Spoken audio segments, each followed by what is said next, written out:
चला तर मंडळी, आज पाहूयात ओरिओ बिस्किटपासून चॉकलेट केक कसा बनवायचा हे शिकूयात.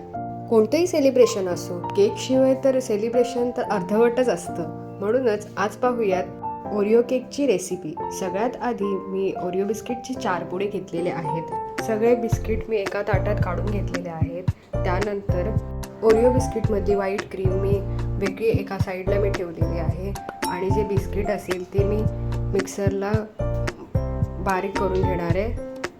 एकदा दोनदा फिरवल्यानंतर एकदम छान असं फाईन ग्राइंड होतं. अशा प्रकारे आपण क्रीम ही बिस्किटापासून वेगळी केलेली आहे. क्रीम वेगळी करेपर्यंत तुम्ही तुमच्या हेल्दी कॉर्नरला लाईक, शेअर आणि सबस्क्राईब करायला नक्कीच विसरू नका आणि कमेंट नक्कीच करा. तर बघा, अशा पद्धतीने बारीक झालेला आहे आणि दुधामध्ये थोडं थोडं मिक्स करून घ्यायचं आहे आणि त्याचं मग बॅटर बनवायचं आहे. हवं तसं दूध त्याच्यात घालायचं आहे. बेकिंग सोडा घातलाय मी यात आणि थोडंसं बेकिंग पावडर सुद्धा अर्धा चमचा मी वापरलाय आणि त्याला ऍक्टिव्ह करण्यासाठी मी थोडंसं इथे दूध पण घालणार आहे.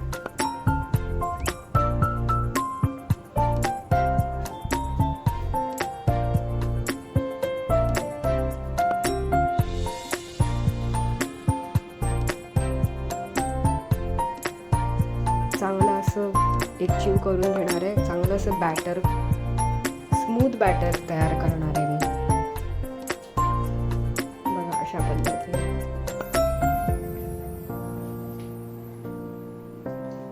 ही रेसिपी तुम्ही नक्की ट्राय करून पहा आणि नक्की कॉमेंट सेक्शनमध्ये सांगा की कशी झालेली, कारण की सगळ्यात सोपी रेसिपी आहे केकची. घर बसल्या तुम्ही असा केक अर्धा तासात बनवू शकता. आपलं बॅटर ऑलमोस्ट रेडी झालेलं आहे.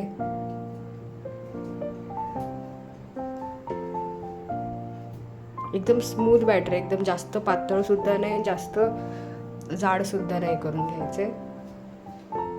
एकदम छान प्रकारे चांगलं असं स्मूथ बॅटर करायचं. बॅटर आता ऑलमोस्ट रेडीच होत आलंय. बघा, झालेलं आहे. आपण हा केक विदाऊट ओव्हन पासून बनवतोय, त्यामुळे आपण ह्याला प्री हिटिंगसाठी गॅसवर एक भांडं ठेवायचे. त्यामध्ये मीठ घालायचे जेणेकरून ते भांडं करपवून जाऊ नये, म्हणून आपल्याला गॅस लो टू मीडियम फ्लेमवर ठेवायचे, म्हणजे जास्तीत जास्त चांगलं असं प्री हीट होईल ते. आता मी मीठ घातलेले, झाकून ठेवायचे थोड्या वेळासाठी, 5 मिनिटासाठी. आता मी इथे केकचं गोल आकाराचं मोल्ड घेतलेलं आहे. त्यानंतर मी बटर पेपर गोल आकारामध्ये कापून त्याला मेल्टेड बटर सिलिकॉन ब्रशने ग्रीस केलेला आहे. आता जे बनवलेलं बॅटर मी ह्या मोल्डमध्ये काढून घेतलंय.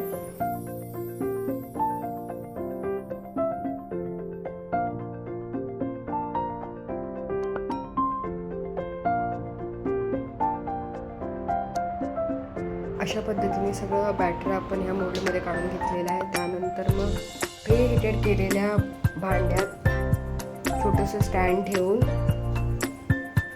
आपण केक ठेवणार आहोत. जे बॅटर आपण या मोल्डमध्ये काढून ठेवले ते मोल्ड आपण प्री हिटेड भांड्यामध्ये ठेवणार आहोत. ते पण मंद आचेवर ठेवायचे, लो टू मीडियम फ्लेममध्ये 30 मिनिटासाठी. आणि 30 मिनिटानंतर तुमचा केक रेडीच.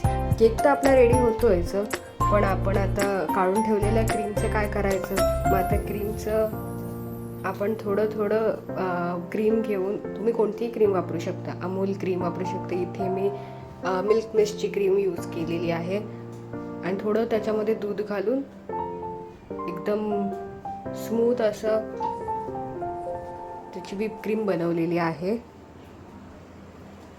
केकच्या डेकोरेशनसाठी. अशा पद्धतीने चांगली अशी क्रीम स्मूथ करून घ्यायची. आपल्याला लागेल तेवढी क्रीम घ्यायची. जास्तीत जास्त तुम्ही क्रीम घेऊ नका, नाही तर उगाचच वाया नको जायला. म्हणून जितकं लागेल तेवढं दूध आणि क्रीम घेऊन चांगलं असं मिक्स करून त्याचं पातळशी स्लरी झालेली आहे रेडी. आता 30 मिनिटानंतर आपण पाहू शकता केक ऑलमोस्ट आपला रेडी झालेला आहे. एकदम नॉर्मल केक सारखा आणि चवीला ते एकदम चॉकलेट ब्राउनी सारखा लागतो.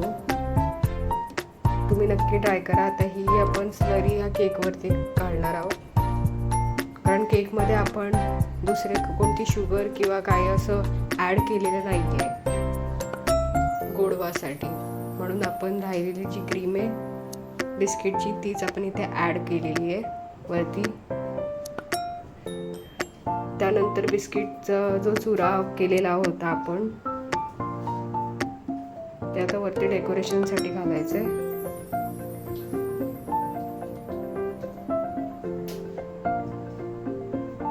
तुम्ही हवं तसं तुमच्या पद्धतीने डेकोरेशन करू शकता, काही हरकत नाही आहे. केक तर आता ऑलमोस्ट आपला रेडी झालेला आहे. डेकोरेशन सुद्धा करून झालेला आहे अशा पद्धतीने. आता हा ओरिओ केक असल्यामुळे 2 ओरिओची बिस्किटे इथे लावलेली आहेत, छान असं डेकोरेशन सुंदर असं दिसण्यासाठी. जितकं छान दिसतं तितकं चवीला सुद्धा हा सुंदर केक आहे.